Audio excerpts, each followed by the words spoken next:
If you've been following at all the Hunter Biden laptop story, you may remember the following news item, which appeared for a day or two a couple of years ago.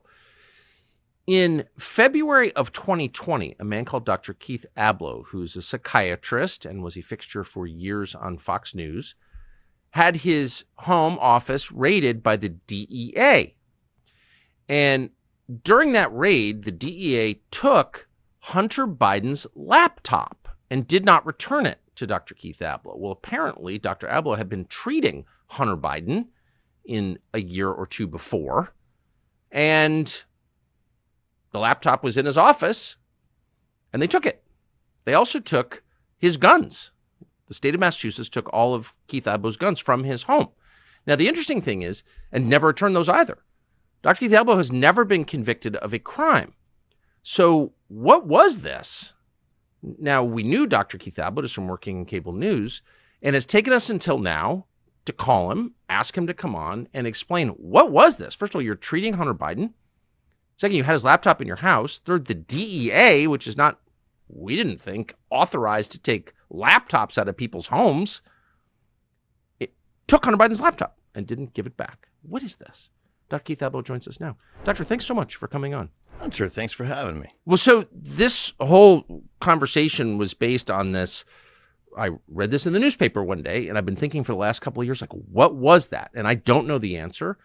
I know that you can't, common sense would suggest, talk about the details of your treatment of Hunter Biden because HIPAA laws exist even after COVID. But to the extent you can you explain what this was? Well, I can't explain why these things were ever taken or why I would be raided. Right. Okay. But I can tell you that the laptop was one of the items that was taken from my possession. And I never figured out why the DEA would come to my office. I efforted the return of Mr. Biden's laptop to him through my attorney, interacting with the DEA, because that's the responsible thing to do. Right, which is, by the way, why Kevin Morris's theory that Keith Abloh is the source of the laptop originally, he's the leak, is absurd. Wait, can you just unpack this a little bit? Because it was, I mean, I just knew you from working for the same company for several years, and I was shocked to learn, or at least read, that you were treating Hunter Biden. So he was a patient of yours? Yes, over the years I've treated, as you might know, very prominent people, cabinet members, and others. You know, illness is a common language. Once you're suffering with something badly, yes, doesn't matter what your politics are. And Hunter Biden sought care despite the fact that I was the first one on national television back in 2012 to say that his dad might well be suffering with dementia. It was during the vice presidential debates when Joe Biden was running for vice president. I said, I don't know. I think to my eye that he has signs of dementia. And I was roundly criticized and beat up. And I said that on our former employer's air. So it would be thought of as curious. Very curious. That he would seek out care from me. But on the other hand, it is really true. Like when you're in the trenches, of course, you go to the person that you think can help. And you leave everything else at the door, as your healer would. So for those who leaned on me, having heard that I had been treating him, and my God, you had his laptop, you didn't give it to anyone? Wait, but I just to how you connected with Hunter Biden, of all psychiatrists in the United States, and there are quite a few, do you have any idea how he wound up calling you? It was by referral. And, you know, this is a closed, well, it's not. It's an open network of folks who have descended in my town. I have a cottage next to mine. They've made use of that at times in order to heal. And okay, so you have effectively a guest house that's that right. People suffering from probably addiction, I would think, or other problems. Depression, wanting to write new chapters of their life stories, metaphorically speaking, have spent time there. It's very private, et cetera. Of course, not so private if you end up going out to dinner many times, as we did in our town. And if you're a person... You and Hunter Biden. That's right, yeah. It's just wild. I don't know what to... I mean, I knew Hunter Biden because he was my neighbor, which is kind of weird, but we live near each other, so not that weird. But I just can't. Did you think it was strange when Hunter Biden called you? Man, not really, because again, I've had people that I've wanted to help and very gratified to be able to help, who have come from far and wide, and sometimes with very different opinions than mine. You know, I was also the first one to say on national television that transgenderism was a very bad idea and that folks shouldn't let their kids watch Chaz Bono on Dancing with the Stars. I said, don't let your kids watch. And then Megyn Kelly said I was spreading hate. Now she's walked back those kinds of ideas. But I've had transgender people come to me for help with depression or terrible anxiety or horrible delusions. Once you need help, that's the equalizer. That brings things to equilibrium. And without, getting too narcissistic, and I have that, tendency, I think I'm pretty good at it, right? And I love doing it. And I love the fact that you don't have to think politically. You don't have to think about someone's past. I've worked with serial killers, right? I worked with the guy who tried to kill me when I first visited him in prison. Why?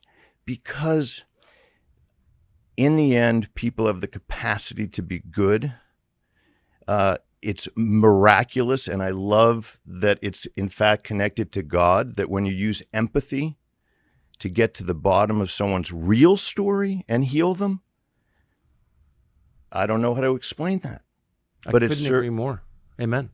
I don't know what that is, and it's not located exclusively in the brain. Because that's like saying, well, I know about novels because they're in laptops. No, you don't. The brain is like the laptop. Every experience a person has had from birth affects that individual. And unpacking that for someone, giving them back their story, is incredibly powerful. So if someone came to me addicted to crack cocaine and said, I had horrible experiences as a child, terribly traumatic experiences. And, some are known about Hunter Biden, so I'm not breaking confidence here. If you're in a car and your mother and sister are killed while you're in the back seat, yes, you got a lifetime of struggle in front of you. For sure. That's the best case, right? If you're not a serial killer, you get a B- in the Abler School of Psychiatry. Yeah. Right? And coming to understand everything from that point forward in your life can free you to do new things. And though there are cynics out there who would say that the man's art is a farce and that he has no talent, I would say, why should that be the case? Why can't you find yourself as an artist later in life? And why say that the things that person creates are worth less? I'd like to have one. I can't do it. I can't do what he does. So, in any case, right? I mean, so that's the way in which I don't like their politics. They are anathema to me. I think the Bidens. I think Joe Biden. I think it would be mass delusion to suggest that Joe Biden is not compromised by other governments. I think that would be mass delusion. But if any one of the Bidens came and said, I need help, I'd say, let's go. Right? Well, that's your job. That's what that's you're supposed your calling. To do. Yeah. It's a calling. And it's been a privilege to do that for people. It seems, again, without asking you about any of the details of your treatment of Hunter Biden, it sounds like when you stopped treating him, I think this is right, the authorities went after your medical license, they took your guns, and the DEA raided your house. Is that correct? Well, they were after my medical license a little before that, but well, no, that's not. You're right. That's right. It coincided with the end of his treatment that there was that kind of intense, interest in depriving me of my license. By the way, I've been to court twice. I won both times as to the malpractice things. One was a malpractice tribunal in Massachusetts. I won. Second was an assistant of mine, a former assistant, who said, yeah, he harassed me. I won. Once one article like that goes in the paper, though, the local paper, in this case, the Salem News, people line up. I've treated thousands of people. And even during... So wait, you're saying there was a witch hunt in Salem? There was a witch hunt in Salem, exactly. And the truth is, you have to take a hard look at Massachusetts courts, as my lawyer said. He said, Keith, we might win 5 times. But if the jury nullifies the truth in one of those cases, you could be penniless. I settled a few cases because, I don't know, maybe God's saying because you didn't have the cojones. I don't know. But I wanted some safety for my family. I get it. How, I mean, I think this is relevant to over 100 million Americans. How can the authorities take your guns and not return them without ever convicting you of anything? A disgruntled former assistant said he doesn't store them the right way. But sure, people make all kinds of claims. I have no idea how you stored them. I know nothing about it. I just thought that under our system, you had to be convicted before being punished. Well, you had Eduardo Bolsonaro on your broadcast. I thought it was a brilliant interview. Not so much. Not so much. Not so much, because you think to yourself, I'm in Massachusetts. They say if I won't give them the guns, they'll arrest me. I had kids at that time, younger kids. They're older now, a little bit younger, and so I thought, well, I'll get them back. Eventually, I'll get them back. I'm a tough guy. I'll get them back, and likely I will at some point. But no, they've never given them back. They never had a reason to take them. I've never been convicted of a crime. I've never misused my guns. So I was disarmed. I was then raided, sued multiple times, and I've never committed a crime. How did Hunter Biden's laptop wind up in your office or house? Well, I think the texts and emails that exist would prove out that, he leaves laptops places. Yeah. Right? And despite my saying to him, pick it up, dude, like along with your Loro Piana clothes because they're my size and I might wear them. Yeah. Or keep them. He didn't. And so there it was. And it was taken. So you knew it was in your house? Oh, yeah. It was locked up. And you told him you left your laptop at my place, pick it up, and he didn't? Correct. Multiple times. And so what happened next? I mean, did you look at the laptop? No, never. That's why this theory from Hunter's pal and benefactor, his lawyer, Kevin Morris, is absurd. Because they could open it up. He has it back. And they could do some sort of forensic look at it. Not only did I never open the lid, I never turned it on. I have no interest in looking at somebody's private stuff. Well, you were his shrink, so you would know his secrets anyway. Exactly. Yeah, so it's...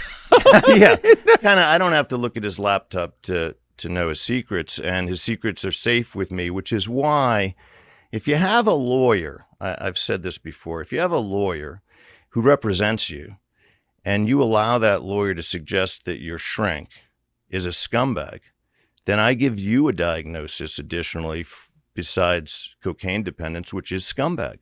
Yeah. Right? Because that I made clear to a few people who suggested you should have turned it over. Look what you had. You could have helped America. No, you don't understand. This is sacred. This is like a blood oath. If you think I'm going to be on my deathbed and look my kids in the eyes and say, well, I was the one who made it kind of confidential when you go to a psychiatrist. Like I'm willing to die for that. I'm not breaking confidentiality with a patient ever. That's like one of those tripwires where if someone said to you, how do you hope to die? If you had to pick a way, I'd say, well, it would be standing up for a principle and, losing my life over it. If I had to pick, that's a principle that I'd say it's worth. I get it. It's worth it. I agree with you very strongly on that. Yes, that's. I know you do. I mean, so otherwise you wouldn't be doing what you're doing. Yeah, of course. Especially in middle age, like you don't need to do it. But Can I ask about the DEA? I thought the DEA existed to like keep El Chapo in check. How did that work? They show up at your place and do they say, by the way, do you have any of Joe Biden's kids' stuff here? Nope. Here's how it happened. Never talked about it before. So, but I'm here with you. Yes, I'm grateful. And you make it easy. No, somebody booked an appointment to come see me for help. It wasn't an appointment coming to see me for help. It was the DEA coming with armed agents. What? Oh, you thought it was a patient? And I thought it was a patient. Armed federal agents? Armed federal agents knocking on the door. I walked downstairs. In order to deal with my own anxiety, which is real, I said, does anyone want coffee? No, we can't have coffee. We can't accept that. It's like, well, that's unfortunate and sort of not very warm of you, but what are you here for? Please, let's just get our work done. So, they go. But they didn't tell you why they were there? No, they have a warrant and they go through everything, my sock drawer, et cetera. And they take everything they want and they take all your business computers. They took my therapy notes on my therapy. Okay. This is like an Eagleton thing. We're going back sometime here, yeah. Right. And keep it for years. Returned it only recently. Kept it for 4 years, 3-4 years. Returned it only recently, and looked through everything, and I've committed no crime, and there won't be a criminal charge against me. So it leaves you wondering what the heck. That's why I wanted to talk to you. What the hell is this? Part of the American legal system, as my lawyer explained to me. I said, well, let's look at the subpoena. He said, we can only do that if they file a suit against you. I said, well, really? I can't examine what they presented to a judge to be able to come to my office without there being litigation? That's right. Well, that's a problem. A problem? So it's like a star chamber and you don't get to know what you've been accused of. You don't get to know what you've been accused of. Obviously, someone, I'm a Trump supporter in Massachusetts. I should dig a moat around my office, right? I should have like fire-breathing dragons around the office. But they were clearly there to cause me trouble. I mean, here's a funny story. So one of the agents takes out of my desk a vial. The vial has blue powder in it. He looked at me, he says, Doc. I said, it's a long story. He said, it always is. I said, you see that carved bear on my desk? He said, yeah. I said, well, that carved stone bear was given to me by a Native American chief that I treated. And he said, if I feed it ground up turquoise stone, that I will get courage from the bear. And that there's what you have in your hand. I said, by the way, the bear doesn't really eat it. It's a metaphor. I said, but maybe you take it and you test it. And he said, no, even you couldn't come up with that fast. It's too weird to be fake. Right? It's too weird to be fake. But when a Native American chief gives you a bear and says, feed it turquoise stone ground up, that's what you do, right? You don't want to mess with that kind of juju. That's crazy. So they never explained what they were doing there. And never explained. They have guns, you don't. They have guns, you don't. I texted Roger Stone, and I said, man, me, you, and Trump raided. Who doesn't get raided? And because he's Roger Stone, he texted right back, the bad guys. Yeah. He's right. Unfortunately, he's right. So, and then how did they get Hunter Biden's laptop at that point? So they're going through your house, presumably. Going through my house. They're like, unlock everything, open everything, unlock everything, open everything. And they take that along with other things. They took my laptop. They took my cell phone. And cell phones and old cell phones.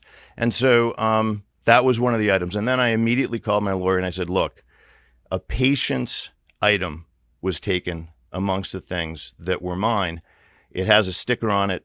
It looks different than mine. It's messy. Mine are clean. This was messy. We have to get it back to him because that's not okay.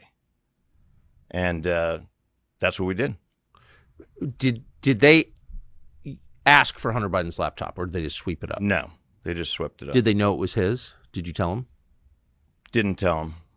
And yet they returned it to him. Yes, they did. Well, how did that happen? Well, I mean, I did suggest that would be the right thing for them to do. They could have made a different decision given that he was under investigation federally, but they didn't. And so that's their business as to why not. But, it sort of put me in a funny position because I had guys like Garrett Ziegler, who's a far right guy, saying, Keith Abloh must be in business selling drugs with Hunter Biden. He wouldn't turn over that laptop. He had it all this time.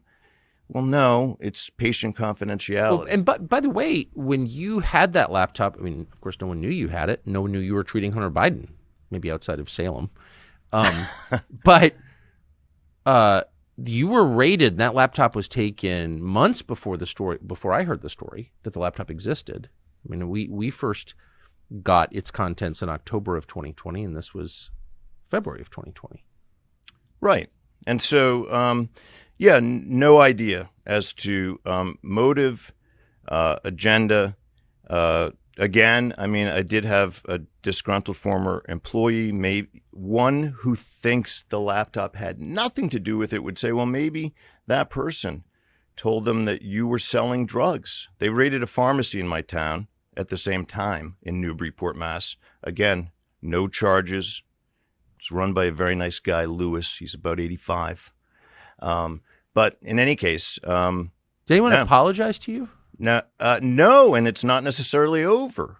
They never say, oh, by the way, sorry, and you have a clean bill. And wait, so they can just show up with guns at your house, not explain why they're there. That's right. Steal all your stuff, and then never charge you, much less convict you, and then it just kind of hangs over your head. It hangs over your head, and if I had called my lawyer prior to this, he would have said, absolutely not. You are not going on Tucker Carlson's show because, as you know, you're still under federal investigation, right? And so any doctor in America, if you said, did you ever wonder whether you can call in prescriptions around the country for pharmacies, would say, I don't know, I've done it. Is that a bad thing if they fill it? But if they find out that any single doctor did that, for instance, they can make a beef about it. So this is a way to shut people up, right? Because anybody, right, can be messed with. As Ben Carson said at the prayer breakfast years ago, if I wanted to get you or you or you, I could do it. He meant the IRS. But there are lots of other ways. And the reason I'm here, aside from the fact that you are the patriot you are, and we were friends back at our former employer, is that I don't like being shut up. Good. And it's one of those moments where you think, man, it's safer not to, really safer. But then you got to live with yourself. And that's complicated. So if you allow yourself to be shut up, as most Americans will learn sooner or later, you got to make a choice, right? Whether you're going to speak your mind, yes, which is a way of reinforcing yourself. Like the self is connected to God. It's fueled by God. It is God, really, your core, true self. Where did it come from? We don't know. That's good. That means it's incredibly powerful. If you don't speak your mind out of a desire for safety, which I understand, you die a little bit. I strongly agree.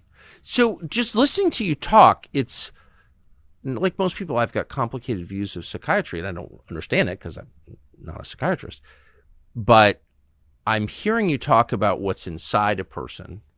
It's more than just the sum total of chemical reactions in the brain. You're describing a soul. And that is not a conversation that you hear very often, even from psychiatrists. And Sigmund Freud, whose ideas form the basis of psychiatry globally, is in the West anyway, was at the center of the public conversation even 40 years ago, has been disappeared from history. Can you describe what you think is going on there, the change? I've noticed it. I don't understand it. Well, you're right. Psychiatrists graduating today most often are never in psychotherapy themselves. Many of them could never perform psychotherapy.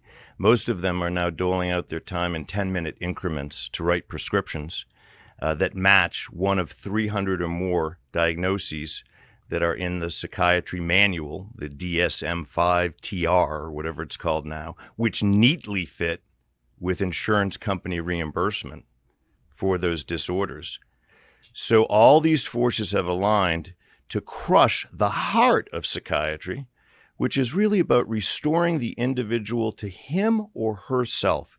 That makes psychiatry public enemy number one. What does that mean, restoring? I feel like you're saying something very important, so I just want to make sure it's clear what it is. What does that mean, restoring a person to himself?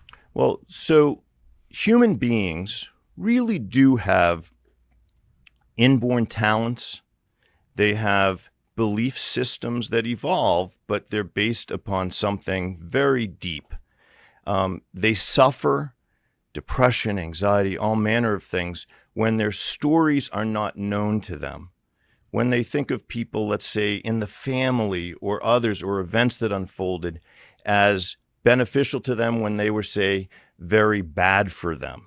They need to recast the characters that they thought were the heroes in their lives and say, maybe not.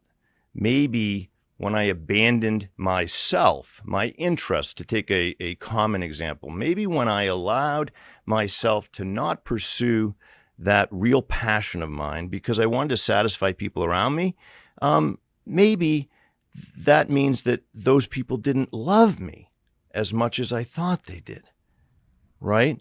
Now, that's an incredible epiphany when that happens. If a man, for instance, is supposed to be an artist and he goes around the globe doing deals to create wealth for his family because he's not sure what else to do because that was assigned to him, that man needs to embrace his art again and reevaluate everyone around him who suggested he not do that.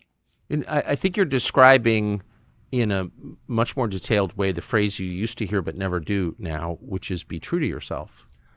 Be true to yourself is the key to psychiatry, because the truth is now they want to match one or another antipsychotic or antidepressant or anti-anxiety medicine to your symptoms. That can be very helpful. But they forgot the other part, like the 75%, which is you can literally hear voices or see visions based on being disconnected from your core. Right? So you hear these things almost as echoes. Let's figure out, did we somehow play a role? Can we unravel this story? All that's gone because, number one, we're suggesting, look at all the things. A country doesn't need a border to be a country. What? That's insane. Okay. The president, although there's dramatic evidence that he's compromised by foreign countries, he's not, and he makes decisions just in the interest of the United States. Delusion. Craziness. We're being asked to be crazy, and we're killing off psychiatry at the same time because psychiatry is a source of sanity, right? So you look at the president. The president doesn't have dementia. His doctor says so. Well, that is another form of insanity. You're asking me to be delusional. And in order for me to be delusional, I must be cut off from myself or my soul. That's my anchor. And the anchor, again, being a symbol of God, Christianity, etc., right? I'm unanchored now. I'm adrift. What do you do when you're adrift? You cling to anything that offers you safety, that you think offers you safety in a storm. The government. That's what's up. It's so crazy. Freud would be laughing his butt off, or is in the grave, if we ever said, you know, the way that they take care of people who disagree with the status quo, which is about trying to stop sanity, that they accuse them of sexual things. He'd be like, well, yeah, people can't get their minds away from that. And there's all kinds of deep feelings between men and women about sex. If you want to destroy someone, just say that that person is a sexual predator. Look what happened to Trump 30 years ago in a department store. He supposedly attacked somebody. Right now, you have to be very careful because what if I got sued? What if I said it wasn't true? I might get sued by the plaintiff. They shut people up and they ask them to accept delusion as truth. And this sounds like a novel like 1984 because it is. Well, I have to say it's a very noticeable trend. I haven't heard anyone else note it, but that people who get crossways with, say, the CIA seem to have like a higher than average likelihood of having kiddie porn found on their computers. Have you noticed that? Absolutely. And by the way, this is one reason. There are many reasons I love Donald Trump. But one of the reasons is because on national television during a debate for the first presidency that he will serve, I hope, he held up his hands and he said, and now they're hitting on my hands. And they're saying that because these are small, something else is small. And I'm telling you, there's no problem in that department. And I was up out of my seat. I'm like, Freud would be applauding madly because nobody can do that. You have to be a psychological giant to talk about your private parts on national television and say people say they're small, but they're not. Nobody can do that. That's a fascinating reaction. But that's a guy who will say, you know what? They're crossing the border in droves. We're building a wall. Yep, same guy. That's the guy we need. Why do they call Trump psychologically fragile? They call him psychologically fragile because it's a convenient way to attack people, to say, oh, he's not well. They also say he's psychologically fragile because if you're looking through a filter that is blurry and misdirected, you might see his truths as him not being well. It's just the truth, right? When he said, even in the van, bad moment, in that trailer or whatever, when he said, when you're famous, you can do this to women. Yeah. Crass, he called it locker room truth, locker room talk. I might say, well, wait a second. It's very weird. But when you're famous and rich, why is it? I would at least open up the question. Why is it that that's an aphrodisiac? Why do men or women allow more degrees of freedom if you're famous, strong, and rich? We don't know that. We should think about that. But what he was saying was joking about the fact that that's not been explained. And it is true. And it is true. So people say he's crazy. No. He just told you the truth, but you can't hear it. So you're going to call it crazy, right? The notion that you should vote with paper ballots and they should actually count them. This would seem to be rational, but it could, satisfy the criteria for the DSM-5 TR plus in the future. Well, why are you saying that?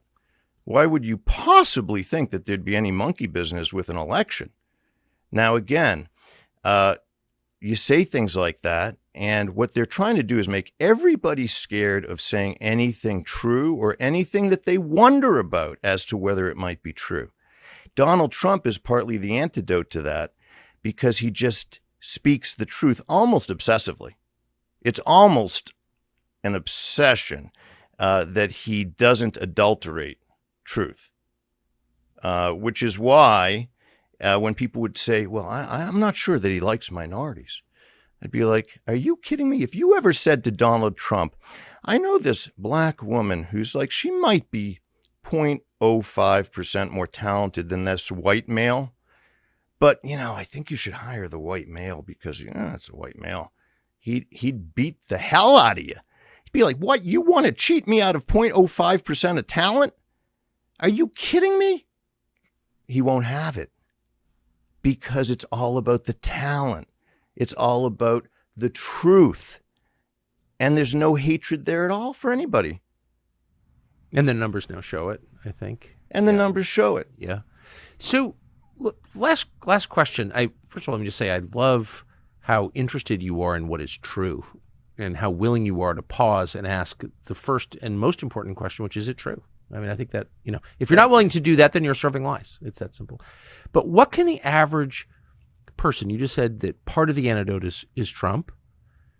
But what for the average person is not in control of who's president or of much else, actually. So how do you stay sane in a society that demands you lie and is pushing you toward mental illness, which is clearly where we live? That's exactly right. And part of the antidote, there are several parts of the antidote. One is say what you think and take some lumps. It's okay. You're going to be stronger. Okay? I mean, not everybody can be Donald Trump and defy, wrong-minded courts around the country and the rest of it. Okay. We don't have to be that. But by the way, it's the biggest self-help course the world has ever seen. Just watch him and do some of that. That's going to be as good as Tony Robbins, or even a little better, right? I love Tony Robbins too, but it's going to be just like that, and it's free. So just watch him do what he does. Get a dog, right? I mean, why? Because I love these answers. Right? Get a dog. You're speaking my language. Because the dog loves you, and you need to, and you'll have unconditional love for the dog, right? It's just the truth, right? The dog isn't lying to you, and you're not going to lie to the dog. I mean, it's big. Exercise. Why? Your body is important, right? I have a friend who talks about posture as the key to well-being. Be in your body. Why? Because they're going to try to take you out of your body at every turn, right? And some of it's technology. Technology is primed to remove you from your body and just say, well, you're really just your profile on Facebook, or you're really just your avatar. Well, no, I'm really not. I really am connected here to my body, and I know it because I go for walks, or, look what's happening. The world's trying to help us. The AMA tried to ban boxing. That's thought of as very quaint now, given MMA. Yeah. Because the world tries to reset. It's like, you know what? We better get back in our bodies. Let's have guys have to tap out before their arms or legs are broken. And people would say, well, that's grotesque. It's horrible. No. It's part of the antidote. We need it right now, because otherwise we're going to be evaporated into technology, lies, delusions. Tell people you love them if you really do. That's a wonderful antidote to falsehood. That's an amazing thing, right? If anybody who has a kid, you'd give your left and right arm to save one of their hands. That's the truth. That's truth. Think about that. That'll help you. You might meditate. Meditation centers people. Why? Because it's about you connecting to God, really. I mean, it doesn't have to be a far out thing or an Eastern philosophy or anything else. It's just about you sitting there and realizing, you know what, I'm breathing, I'm here. And then there's some other nice tricks, like if you're feeling troubled, I like to tell people this, if you really have your back against the wall, think of yourself as sitting in a movie cinema watching your own life story. And I like to tell people, how many people, when Tom Cruise is in trouble, throw away their popcorn and say, let's get out of here. He's in a jam. Absolutely nobody. Everyone sits there and thinks the same thing. I wonder what's going to happen. When you're in pain and you've got troubles, all you really have to do to let God do the rest is just say, I'm going to sit here. I'm not leaving the theater. Anybody who's ever thought of, God forbid, taking his or her life, just sit in the theater. It's going to get better. And that's some of it. Okay, so I've got 6, if I'm remembering this correctly. The first is to speak your mind. The second is to get a dog and experience the unconditional love of the dog. The third is to live in your body, get in touch with your body. You're a physical being. You're not just spirit or mist. Okay. The fourth would be to get some quiet and commune with God, or listen, meditate, yes, as you said. The fifth would be get some distance, some perspective on your life. Maybe it was just 5. I'll add a 6th, which is allow yourself to know that you don't know.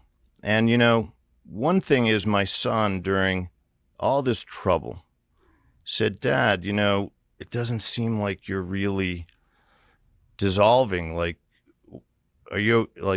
why are you not more troubled? And I said, look, I am. I'm not showing you. because that's what dads do, okay? Of course. I said, but I also look at my own life a bit askance, and I think, I don't know what this is. I don't know what this is for. And so if it turns out that at some point in your life, my son, someone thinks they have your back against the wall, and you look at them and you say, go F yourself. I saw my dad go through this. Yeah. Then it all was worth it, times 10. And I didn't know that. I might not even be on the planet when that happens. So a little sense of mystery is good, and saying, I don't know why this is happening. Humility, but there's a plan. I don't know the whole plan. It's okay. Man, I know for a fact you are the most psychologically balanced and healthy psychiatrist I've ever met by far. I mean that. And I'm just grateful that you came. Thank you. Well, thank you for having me.